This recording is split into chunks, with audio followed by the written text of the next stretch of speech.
नमस्कार, Asian news देख रहे हैं आप। मैं हूं मनीष। मध्य प्रदेश के मुख्यमंत्री डॉक्टर मोहन यादव लगातार प्रतिभाशाली विद्यार्थियों को प्रोत्साहित करने का काम कर रहे हैं। मुख्यमंत्री की कोशिश है कि मध्य प्रदेश की प्रतिभाशाली विद्यार्थी बेहतर रूप से अपनी पढ़ाई कर अपना भविष्य तो उज्जवल करें, साथ ही आने वाले समय अपने प्रदेश का नाम रोशन करें, उसे आगे बढ़ाने का प्रयास भी करें। इन्हीं प्रयासों के अंतर्गत 12वीं क्लास में 75% से ज़्यादा अंक प्राप्त करने वाले 94,000 से ज़्यादा छात्रों को सम्मान किया गया। विद्यार्थियों को लैपटॉप बांटे गए और लैपटॉप खरीदने के लिए 25,000 की राशि ट्रांसफर की गई। प्रतिभाशाली विद्यार्थियों के सम्मान में आयोजित इस कार्यक्रम में मुख्यमंत्री डॉक्टर मोहन यादव ने 235 करोड़ की राशि ट्रांसफर की है। इस मौके पर सीएम ने जमकर कांग्रेस पर निशाना साधा। सीएम ने कहा कि कांग्रेस के समय सिर्फ बातें होती थी, लेकिन हम जो कहते हैं वो करके दिखाते हैं।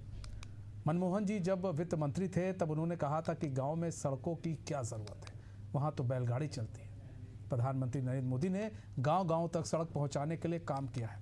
अब गांव में बैलगाड़ी का दौर खत्म हो चुका है, गांव में बड़ी गाड़ियों की संख्या बढ़ी है। उन्होंने आगे कहा कि हमारी सरकार हर क्षेत्र में बेहतर काम कर रही है और हर वर्ग के लिए काम कर रही है, चाहे वो किसान, बहनें या युवा ही क्यों ना हो। सीएम ने कहा कि बहनों को सशक्त बनाने के लिए लाडली बहना को दिवाली से 1,500 रुपये मिलेंगे। 1,500 रुपये उनको भाई दूज से ही दिए जाएंगे।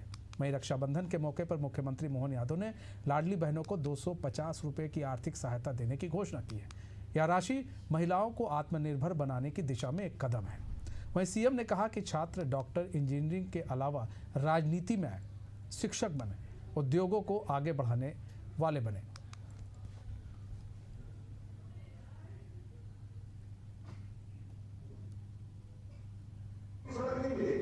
क्या सोचना था? ये मनमोहन सिंह जी वित्त मंत्री थे, ये कहते रहे काय के लिए सड़क बनाएगी, गाँव में तो बैलगाड़ी से चलते हैं। बाप रे, अरे तुम कौन सी बैलगाड़ी का नाम है? आज वो गाँव से लेकर के जिस प्रकार की व्यवस्था बनी, पूरा गाँव का वातावरण बदल गया और भारत कहाँ से कहाँ चला गया। स्वर्णिम चतुर्भुज योजना से लगा के प्रधानमंत्री सड़क योजना तक हमारे गाँव, हमारी सरकार में वो और आगे बढ़ते हैं। सुदूर हमारी मोहन यादव जी, आप ये तो बता दीजिए कि अगर नरेंद्र मोदी ने ग्रामीण क्षेत्रों की सड़कों के लिए काम किया है तो उन योजना का क्या नाम? जब देश आज़ाद हुआ, ग्रामीण सड़कों का काम कांग्रेस की सरकार ने किया और लगातार कई सड़कें बनाई। ये बात अलग है कि अटल बिहारी वाजपेयी ने ग्रामीण सड़क योजना के अंतर्गत प्रधानमंत्री सड़क योजना बनाई, लेकिन उसके 10 साल का कार्यकाल जो मनमोहन सिंह जी का था तो सारी की सारी राशि उन्होंने दी। आपने तो नहीं दी, मोदी जी तो जब नहीं थे। और मोदी जी ने तो मनरेगा बंद कर दिया। मनरेगा से कई ग्रामीण क्षेत्रों की रोड बनी थी, गाँव की रोडें बनी थी, खेतों की रोड बनी थी। आज वो सारी राशि रोक दी। आज गाँव के लोग बेहाल हैं और सड़कों के लिए मांग कर रहे हैं और सरकार के पास कोई योजना नहीं है उसके लिए।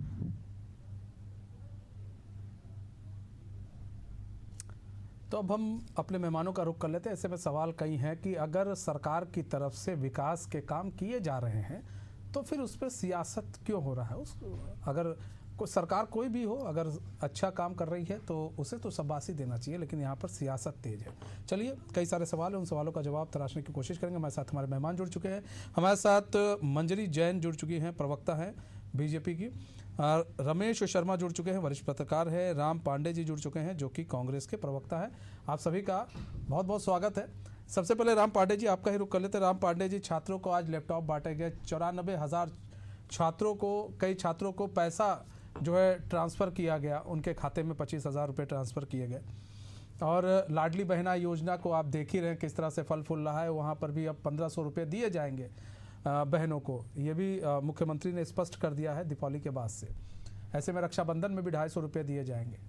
उसके बाद भी आप लोगों को तो इस ओर अच्छा अगर कदम बढ़ा रहे हैं तो इस ओर तो सरकार का आपको तो धन्यवाद करना चाहिए कि ठीक है, महिलाओं को सशक्त कर रहे हैं तो अच्छी बात है। अब ये बताइए मुझे, पैसा बांटना कोई बड़ा काम होता है? आप भी मुख्यमंत्री होते, यही तो बोलना था कि पैसा बांट। काम होता है व्यवस्थाओं को जमाने का। क्या आपके जो मध्य प्रदेश में जो स्कूल हैं उनकी व्यवस्थाएं कैसी हैं, और जो मध्य प्रदेश में जो प्राइवेट स्कूल हैं उनकी व्यवस्थाएं कैसी हैं? पैसा बांटना तो फाइनेंस डिपार्टमेंट को ये बोलना है ना कि 25,000 खाते में डाल दो, 1,500 खाते में डाल दो।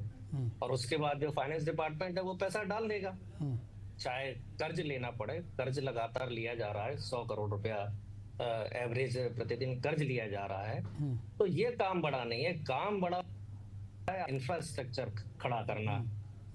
जैसे कि अभी आपने ग्वालियर में देखा होगा, सिंधिया जी के महल के गेट के सामने की रोड पूरे हिंदुस्तान ने देखी, और वहां से मोहन यादव जी भी कई बार निकल चुके, क्योंकि ग्वालियर का वो वीआईपी रोड है। तो वो इंफ्रास्ट्रक्चर कैसा है, उसमें रोड के अंदर सुरंग बन गई। स्कूल की हम बात कर लें तो स्कूल शिक्षा मंत्री कौन है, उदय प्रताप सिंह है ना। उन्हीं का स्टेटमेंट था ना कि शिक्षक स्कूल नहीं जाते हैं, और उन्होंने ये कहा कि मेरे क्षेत्र के ही 100 शिक्षक स्कूल नहीं जाते हैं। अपनी जगह उन्होंने ठेके पर 100 शिक्षक रख दिए।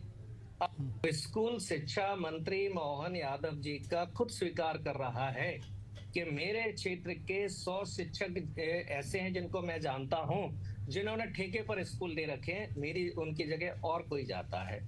आप प्राइवेट और सरकारी स्कूल से तुलना करके देख लीजिए।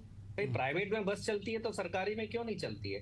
प्राइवेट में एसी रूम है तो सरकारी में क्यों नहीं है? प्राइवेट में सारी सुविधाएं हैं तो सरकारी में क्यों नहीं है? स्मार्ट क्लास प्राइवेट में है तो सरकारी क्यों नहीं है? और जबकि सरकारी स्कूल की जो सैलरी है वो प्राइवेट स्कूल के शिक्षक से लगभग 4 गुना है। प्राइवेट 10-15 हजार रुपए मिलते हैं तो वहां उससे 3-4 गुना पैसा सरकारी स्कूल के शिक्षक को मिलता है। अब सरकार को करना है तो एक ठोस काम करे ना। 50% शिक्षकों के पद खाली पड़े हैं, ऐसे हजारों स्कूल हैं जिसमें शिक्षक नहीं है। राम पांडे जी 2-3 बातें आपने उठाई हैं। राम पांडे जी 2-3 बातें उठाई हैं आपने, थोड़ा हम उस पर आपसे जवाब भी चाहेंगे। आपने 2-3 बातें उठाई हैं। एक तो आपने कहा पैसा है, आपने दे दिया, कर्ज लेकर दे दिया। और अभी आप लोगों ने अभी कुछ समय पहले, ज़्यादा समय नहीं हुआ, झारखंड का चुनाव आपने जीता है जेएमएम के साथ। वही मैया सम्मान योजना वो आप लोग की एक मेन था, उसी के ही बल पर आपने झारखंड में चुनाव जीता सर। और इसके बाद अब जो है बिहार में चुनाव है, वहाँ पर भी इसी तरह के जो है बातें कही जा रही हैं कांग्रेस के द्वारा कि हम आएंगे तो बहनों को ये देंगे तो वो देंगे। वहाँ पर बात इसकी नहीं हो रही है, क्या मुद्दे हैं, बात इसकी हो रही है हम आएंगे तो बहनों को इतना इतना पैसा देंगे। सर वहाँ पर भी तो चीज़ें आप लोग की आंखें इसी तरह खुलनी चाहिए। दूसरी चीज़ आपने कहा कि सरकारी स्कूल की बात की कि सरकारी स्कूल में भी प्राइवेट बसें चलनी चाहिए, ठीक कहा आपने। सरकारी स्कूल भी स्मार्ट होना चाहिए, ठीक कहा आपने, बिल्कुल सही बात है, होना चाहिए और सबको करना चाहिए। लेकिन सर जहाँ आपकी सरकार है वहाँ पर क्या नहीं होना चाहिए? अगर होना चाहिए तो अभी तक क्यों नहीं है? राम पांडे जी, हम ज़्यादा दूर की बात नहीं, आपके सटे राज्यों की ही बात कर लेंगे हम, वहाँ पर क्यों नहीं है? आप जाइए, अभी देखिए आदिवासी इलाका कहा जाता है छत्तीसगढ़ को, आदिवासी इलाका झारखंड को भी कहा जाता है सर। वहाँ पर भी जाके देखिए, ये सब चीज़ें नहीं है। तो अगर आप लोग वहाँ करें तो कहने में भी अच्छा लगे कि हाँ ठीक है चलिए हमने वहाँ किया। आप बताइए राम पांडे जी। जी जी बिल्कुल। मुझे लगता है अपने को डिबेट मध्य प्रदेश पर नहीं करना है, मध्य प्रदेश के बाहर नहीं सर, ये सवाल है सर राम पांडे जी, ये सवाल है। अब इससे कोई अछूता नहीं रह सकता ना, आपकी भी तो सरकार है ना सर कहीं पर। तो आप सुनाइए ना, हमारा मुख्यमंत्री कोई मोहन यादव की तरह डंका पीटने की बात कर रहा हो, उनके स्टेटमेंट भी सुनाइए साथ में।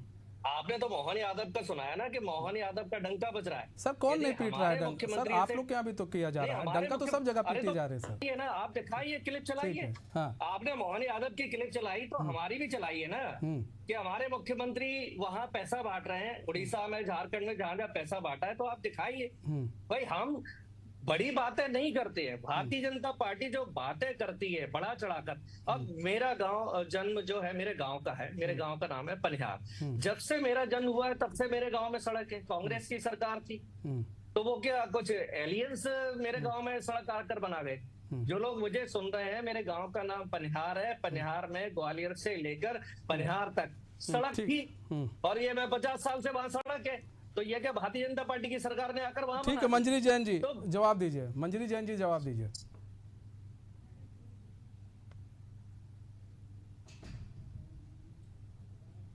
मंजरी जी आपका ऑडियो शायद म्यूट है, उसको अनम्यूट कर लें। जी बोले। जिस तरह से भारतीय जनता पार्टी की सरकार शिक्षा के क्षेत्र में काम कर रही है, मुझे लगता है पूर्व में रही कांग्रेस की सरकार ने कभी इस विषय में सोचा भी नहीं। आज चाहे नीट के एग्जाम हो, चाहे क्लैट के एग्जाम हो, उसके लिए हम बच्चों को फ्री कोचिंग क्लासेस और छात्रवृत्ति आदि यदि बच्चे विदेश में भी जाकर पढ़ाई करना चाहते हैं तो उनके लिए भी सुविधा दी गई है। आज लैपटॉप देकर हम टेक्नोलॉजी से तो उनको लेस कर ही रहे हैं, टेक्नोलॉजी के पंख लगा रहे हैं, उनको उड़ान दे रहे हैं कि आप टेक्नोलॉजी से भी जो है कहीं अछूते ना रहें, और साथ में हमारे देश की राष्ट्रीयता और संस्कृति से भी उनको अवगत करा रहे हैं। तो लगातार चहुमुखी विकास व्यक्तित्व का कैसे हो, बच्चे कैसे आगे बढ़े, क्योंकि हमारे देश जो है वो भविष्य जो है वो बच्चों पर टिका हुआ है, हमारे देश का भविष्य। तो जहां बच्चे आगे बढ़ेंगे तो निश्चित तौर पे हमारे देश का भविष्य भी सुनहरा होगा। तो बच्चों को उनकी नींव कैसे मजबूत हो, इसमें लगातार भारतीय जनता पार्टी की सरकार डॉक्टर मोहन यादव जी के नेतृत्व में काम कर रही है। सीएम राइज स्कूल देख लीजिए आप, हमने 275 सीएम राइज स्कूल बनाने की बात की थी, आज 274 बन के तैयार है और उसमें लाखों बच्चे पढ़ रहे हैं और उनके सर्व सुविधा युक्त स्मार्ट क्लास, लाइब्रेरी, लैब, हर चीज वहां आपको देखने को मिलेगी। बस से बच्चे स्कूल जाते हैं और वो इतनी महत्वाकांक्षी योजना थी सीएम राइज स्कूल की कि हम ये गरीब का बच्चा कभी बस में या ऑटो में स्कूल नहीं जा सकता था, मोटी मोटी फीस नहीं भर सकता था उस। तो आज देखिए सरकारी स्कूलों की कितनी संख्या बढ़ गई है। हम यदि 2003 की बात करें तो 23-24 हजार सरकारी स्कूल हुआ करते थे, आज 92-98 हजार से ज्यादा स्कूल जो है वो सरकारी हो चुके हैं। और सीएम राइज स्कूल 275 के बाद 274 बन गए और 98 स्कूल और बनाने की बात कही है, तो जिसमें से 38 पूर्ण होने की दिशा में है। तो लगातार जो है हर दिशा में शिक्षा के स्तर को कैसे बढ़ाया जाए, शिक्षा प्रणाली को कैसे सुधारा जाए और रोजगार उन्मुखी शिक्षा प्रणाली को भी विकसित किया गया, ताकि हमारे बच्चे जिस क्षेत्र में जाना चाहते हैं उनको शुरू से वो शिक्षा दी जाए। तो इस और भी सरकार ध्यान दे रही है और लगातार हम देख रहे हैं कि देखिए मंजरी जी एक सवाल है, मंजरी जी राम पांडे जी ने एक सवाल उठाया है कि जो गांव अभी भी कई ऐसे स्कूल हैं जिन पर काम नहीं हो रहा है शिक्षा के क्षेत्र में, वहाँ पर ज़्यादा काम नहीं हो रहा, सरकारी स्कूल ऐसे हैं और वहाँ पर अभी बताया उन्होंने कि वहाँ पर अभी शिक्षकों की कमी है। तो शिक्षकों की कमी को कैसे पूरा किया जाए ये भी तो ज़रूरी है ना, ये भी तो आप ही लोग करेंगे। देखिए 1 लाख शिक्षकों की अभी रिसेंटली भर्ती हुई है पिछले साल। दूसरा, अगर इतनी चिंता थी तो आपकी सरकार थी उस समय, तो गुरुजी प्रथा से आप जो है शिक्षा देते थे। 500 रुपए में गुरुजी क्या पढ़ाते होंगे, उनको खुद नहीं पता था कि बेतवा कहाँ से बेती और चंबल कहाँ है और मध्य प्रदेश कहाँ है, उनको खुद नहीं पता होता था, वो बच्चों को शिक्षा देते थे। तो ये तो शिक्षा का स्तर था उस समय। टूटी फूटी बिल्डिंग हुआ करती थी, पेड़ के नीचे क्लासें लगा करती थी। आज देख के आइए आप, अत्याधुनिक बिल्डिंगे हैं, मजबूत बिल्डिंगे हैं। हाँ, कहीं अपवाद स्वरूप कहीं हो सकते हैं, मैं इससे इनकार नहीं कर सकती, लेकिन 99% से भी अधिक आज हमारे शिक्षा के मंदिर तैयार हैं और पूरी तरह अत्याधुनिक तरीके से उनको सुसज्जित किया गया है ताकि हमारा। ठीक है रमेश शर्मा जी कितना इत्तेफाक रखते हैं आप दोनों की बातों से, चूंकि आप वरिष्ठ पत्रकार हैं, आप अलग चश्मे से चीज़ों को देखते हैं, कितना इत्तेफाक रखते हैं दोनों के बातों में? देखिए अब दोनों की अपनी अपनी बातें हैं, दोनों का अपना पार्टी का रुख है, लेकिन जिस तरीके से आज बांटे गए हैं लैपटॉप, बच्चों को बांटे गए हैं, ये काम सरकार का अच्छा काम है। क्योंकि अगर आप देखेंगे तो इस समय जो बच्चे 10th और 12th में अच्छे अंकों से आए हैं उसमें लगभग 40% बच्चे बीपीएल परिवारों से हैं। तो स्वाभाविक रूप से उनको आधुनिक टेक्नोलॉजी से जोड़ना ये मैं समझता हूँ एक बड़ा कठिन कार्य था। तो ये जो लैपटॉप बांटा है, इस लैपटॉप बांटने से उन बच्चों को टेक्नोलॉजी की सुविधा मिलेगी और वो कम से कम दुनिया में क्या हो रहा है उसको जानेंगे, समझेंगे। और आज जिस तरीके से पढ़ाई में का परिवर्तन आया है, उस परिवर्तन में कहीं ना कहीं ये लैपटॉप जो है या फिर ये जो स्मार्टफोन जो आए हैं जिन पर सारा डाउनलोड हो जाता है पढ़ाई का सारा वो बहुत आवश्यक है। तो ये सरकार ने बहुत अच्छा काम किया है, इसमें भी कोई शक नहीं कि सरकार ने शिक्षा के क्षेत्र में वो खासतौर से युवाओं को उन्होंने जो कई योजनाएं शुरू की है, आत्मनिर्भर वाली, स्वरोजगार वाली, जिसमें ITI को उन्होंने प्रोत्साहन दिया है। तो समझता हूँ ये भी इस समय की जरूरत है। दूसरा, जहां तक सरकारी स्कूलों की समस्या आती है तो सरकारी स्कूलों में इसमें कोई शक नहीं कि समस्या है, लेकिन उसके लिए कोई सरकार कुछ नहीं कर सकती। उसके लिए वो जो शिक्षक वहां पर हैं, एक बात समझ लीजिए, प्रकृति में जितना प्रकाश है उतना ही अंधकार होता है। जितने सज्जन लोग दुनिया में आते हैं उतने दुष्ट लोग भी दुनिया में आते हैं। तो उसी तरीके से कुछ लोग शिक्षक भर्ती हो गए और खुद पढ़ा ही नहीं रहे और दूसरे को भेज रहे हैं। उसके लिए कोई सरकार कुछ नहीं कर सकती। ये कांग्रेस की सरकार में भी ऐसा हुआ और भाजपा में भी हो रहा और आगे और आएगी, उसको तो कोई बदल नहीं सकता। कहीं ना कहीं वो जो एक नैतिकता का पार्ट, अपने दायित्व बोध का पार्ट, वो समाज से गायब हो गया है। और शिक्षक जिसको भी कहा गया है, नहीं, एक चीज और भी है रमेश, देखिए एक चीज और भी रमेश शर्मा जी, जैसे राम पांडे जी ने कहा एक बात कि भाई कि आप वो बताइए कि हमने कहाँ पर, जैसे मैया सम्मान योजना की कहाँ पर हुआ। लेकिन राम पांडे जी तो इतने वरिष्ठ नेता हैं, इतने अच्छे लीडर हैं, उनको तो पता ही है कि किस तरह से झारखंड के अंदर जब चुनाव हुआ था तो मैया सम्मान योजना को किस तरह से एक अलग तरीके से दिखाने की कोशिश की गई। एक पूरा उसको मैया सम्मान योजना को बीच बीच में ले जाया गया, लोगों के बीच में ले जाया गया, चाहे उस वक्त के सीएम हो, चाहे उनकी वाइफ हो, वो भी लोगों के बीच में गई। तो ये तो क्योंकि अब सबको मालूम है कि भाई महिलाओं को जितना, आधी आबादी को जितना साध लो उतना ज़्यादा बेहतर है, क्योंकि आधी आबादी जो है पूरे चुनाव का रुख मोड़ देती है। देखिए, स्वाभाविक रूप से जितनी योजनाएं हैं, मान कर चलिए कि 99% योजनाएं कॉमन होती हैं, थोड़े बहुत नाम बदल दिए जाते हैं। कांग्रेस भी उस पर अमल करती है और भाजपा भी उस पर अमल करती है। ये जो लाडली बहना योजना है, छत्तीसगढ़ सरकार ने लागू की थी, जो जिस समय जो सरकार थे। मध्य प्रदेश में जो अभी चुनाव हुए हैं 1.5 साल पहले, उस चुनाव में कांग्रेस के घोषणा पत्र में था कि वो 5,000 या फिगर भूल रहा हूँ, राम पांडे जी को याद होगा कितनी घोषणा की थी कि वो उतना पैसा देंगे। तो स्वाभाविक रूप से ये तो हर सरकार करती है और दूसरी जब सरकार आएगी तो आलोचना करेंगे।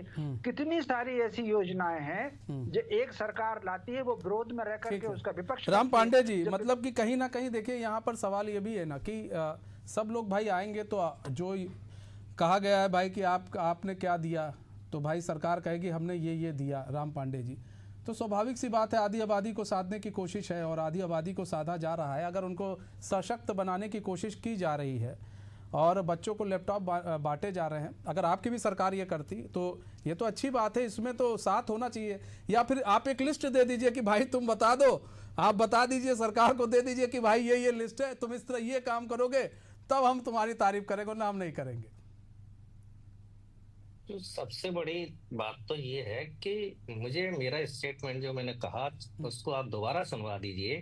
यदि एक बार भी मैंने कहा हो कि ये खराब काम है तो आप जबरदस्ती क्यों मेरे पीछे पड़े हुए हैं कि नहीं, हमने ये नहीं कहा कि ये खराब काम है सर, हम ये नहीं कह रहे कि आप ये खराब काम कर रहे हैं। दोबारा स्टेटमेंट चला दीजिए, दोबारा मैंने ये कहा हो कि ये योजना खराब है। राम पांडे जी, मैंने ये नहीं कहा कि आपने खराब कहा है, मैंने ये कहा कि आपने भी ये योजना चलाई है।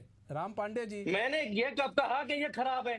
तो सर मैंने कब कहा ये, आपने ये कहा खराब है? मैंने तो हर जगह आपने कहा इस बात को। सर आप ये, मैंने कब कहा कि आपने कहा खराब है? ये तो मैंने कहा कि आपने भी ये, आपकी जहां सरकार है वहां पर ये योजना चल रही है सर। मैंने तो यही कहा ना, आपकी जहां सरकार है ये योजना चल रही है। तो आपने यदि आपने जिस प्रदेश की आप बता रहे वो योजना चल रही है और अच्छी है, आपने कभी उस योजना को अच्छा बताया हो तो मुझे एक लाइन बता दीजिए। सर हम लोग तो हमेशा कहते हैं योजना अच्छी थी तभी तो वहां पर सरकार है। बता दीजिए क्लिप, एक क्लिप बता दीजिए। सर आप अब सर क्लिप अगर आप ऐसा बोलते तो मैं से आधी क्लिप आपको ढूंढ के दे देते। सर ऐसा है ना कि जहां पर योजना सही है। एक बात सुनिए, पहली बात सर हमारे पहली बात बोलती है राम पांडे जी, हमारे सही कहने या गलत कहने से कुछ नहीं होता है। अंत में आप जाएंगे जनता के बीच में, राम भाई आप जाएंगे जनता के बीच में। अरे आप सुनिए, जो कांग्रेस बोलती है उसे कांग्रेस के मुंह में क्यों डालते जो नहीं बोलते? जिस बात को हम लोग नहीं बोलते हैं उस बात को आप कह देते हैं कांग्रेस ने ऐसा कहा। मैंने एक बार भी नहीं कहा कि ये खराब काम किया है। मैंने ये कहा आप अच्छा काम भी तो नहीं बोल रहे, हम तो ये कह रहे अच्छा बोल दीजिए ना कि अच्छा काम है, बढ़िया है। अरे तो अब एक बात बताइए, 25,000 में मोबाइल नहीं आता है, लैपटॉप आ जाएगा? सर 15,000 का भी मोबाइल आता है सर। लैपटॉप आता है कोई? सर 15,000 में भी अच्छे मोबाइल आते हैं। ऐसा कोई लैपटॉप नहीं आता है जो काम कर सके, जो पढ़ाई के काम कर सके। केवल कैलकुलेशन करना ही लैपटॉप नहीं होता है, उसमें डिजाइनिंग होती है, कई सॉफ्टवेयर वो 50,000 से कम के लैपटॉप में काम नहीं करते हैं। और फिर जिन बच्चों के 75% आए हैं, कहीं ना कहीं उन्होंने पढ़ाई की है, लैपटॉप से भी पढ़ाई की है, हर तरीके से पढ़ाई की है, तभी तो उनके 75% आए। और उसमें लड़कियां भी हैं, लड़के भी हैं, लड़कों को भी मिल रहा है। 9 लाख लोगों ने परीक्षा दी थी, 6 लाख पास हुए, 94,000 को मिल रहे हैं। तो जो 5 लाख जो है वो कमजोर छात्र हैं, उनको तो प्राथमिकता से मिलना चाहिए। उनको लैपटॉप की ज्यादा जरूरत है, आप उनको क्यों नहीं दे रहे हैं लैपटॉप? उनको भी तो 25,000 की जरूरत है। आज कोचिंग फीस में आपको पता है 50,000 से 1.5 लाख तक लगते हैं, और जो 75% से जो ऊपर ला रहे हैं वो कोचिंग में कितना पैसा दे रहे हैं। और मध्य प्रदेश की आप व्यवस्था की शिक्षा की बात सुनिए, पहली क्लास में जब बच्चा एडमिशन लेता है तो 5वीं क्लास तक आते आते 10-15% से 8वीं तक 10-20% फिर पढ़ाई मंजरी जी जल्दी से जवाब दे दीजिए, राम पांडे जी के सवालों का जवाब दे दीजिए। अरे अभी कंप्लीट होने दीजिए सर, समय कम है सर, जवाब तो ले ले, आप जवाब भी ले लीजिए। नहीं, पूरा समय मैं कंप्लीट कर रहा हूँ। जल्दी से 10 सेकंड सर, जल्दी से कंप्लीट कीजिए। हाँ। पहली क्लास में जो बच्चे एडमिशन लेते हैं उसमें से केवल 5 से 8% तक ग्रेजुएट कर पाते हैं। ये मध्य प्रदेश की बात है। 95% बच्चे ग्रेजुएशन क्यों नहीं कर पाते हैं? ठीक है, जवाब ले ले मंजरी जी, जवाब दीजिए भाई राम पांडे जी का। कुछ सवाल है भाई उनके, उन सवालों का जवाब दीजिए जो महत्वपूर्ण सवाल है, जवाब दीजिए। पहला सवाल तो यही, इसका जवाब दे देती हूँ कि 95% लोग बच्चे जो है वो ग्रेजुएशन नहीं कर पाते, वो कांग्रेस के जमाने में थे। दूसरा जो सवाल था कि जो 6 लाख बच्चे पास हुए उनमें से 94,000 बच्चों को लैपटॉप दिए तो बाकी को क्यों नहीं दिया? तो लैपटॉप इसीलिए दिया है कि आप प्रतिभावान है और आपको देखकर एक प्रोत्साहन के रूप में लोगों में एक कंपटीशन होता है कि आज मैं थोड़ा से मैं मार्क्स कम रह गए तो मैं थोड़ा और मेहनत करूं तो और ज्यादा पढ़ूंगा, मुझे भी कुछ ना कुछ वजीफा मिलेगा।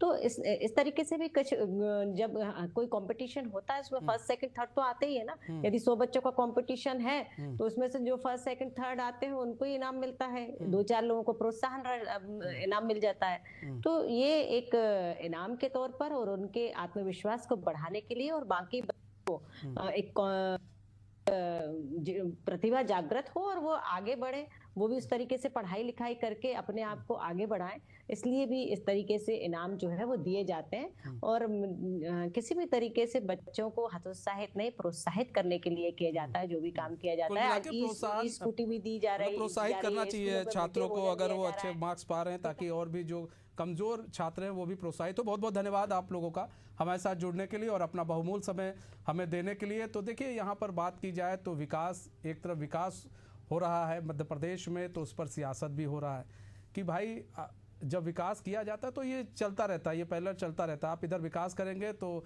विपक्ष उस पर सियासत जरूर करेगा। फिलहाल हमारे इस खास पेशकश से बस इतना ही। मुझे दीजिए इजाजत, तो खबरों के साथ बने रहने के लिए देखते रहिए एशियन न्यूज़। नमस्कार।